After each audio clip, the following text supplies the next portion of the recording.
College ప్రైవేటీకరణ అనేది చేస్తామని మీరేం అడ్డుకుంటా ఉంటున్నారు, కానీ ఎక్కడ ప్రభుత్వం కూడా తగ్గట్లేదు కదా.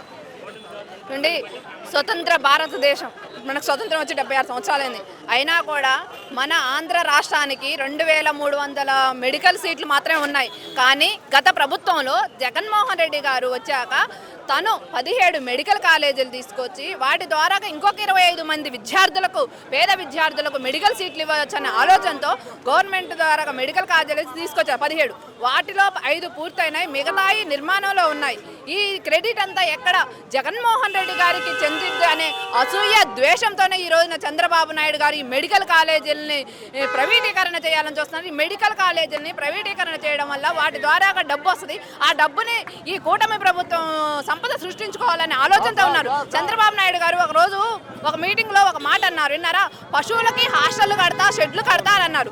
ఆ పశువులకి హాస్టల్కి షెడ్లు కడతా అన్న చంద్రబాబు నాయుడు గారు నీకు ఓట్లు వేసి ఈ రోజు నిన్ను సీట్లో కూర్చోబెట్టిన ప్రజలకి మీరు మెడికల్ కాలేజీలు కట్టించి వాటి పక్కన వైద్యశాలలు ఉంటాయి, వాటి ద్వారా పేద ప్రజలకు ఎందుకు వైద్యం అందించలేకపోతున్నారని అడుగుతున్నాను. ఎందుకంటే ఈ పశువుల హాస్టల్ షెడ్లు కట్టిస్తున్నారు కదా, పశువులు వేసే పెండ, వాటి ద్వారా వచ్చే పాలని ఈ హెరిటేజ్కో, సంగం డైరీకో, పిపిపి విధానం ద్వారా అమ్ముకొని సంపద సృష్టించొద్దని ఈ రోజున చంద్రబాబు నాయుడు గారు కావచ్చు, కూటమి ప్రభుత్వం అంటున్నది. ఈ రోజున ఊరూరా చూస్తే మద్యం షాపులు, బెల్ట్ షాపుల మీద ఉన్న శ్రద్ధ పేద ప్రజల ఆరోగ్యం మీద ఈ ప్రభుత్వానికి ఎందుకు లేదని అడుగుతున్నాను. మద్యం షాపులు కానీ, మద్యం కానీ, ఇసుక కానీ జగన్మోహన్ రెడ్డి దోచుకున్నాడు అనేది చంద్రబాబు నాయుడు గారు ఎప్పటి నుంచో చేస్తున్న వాదన.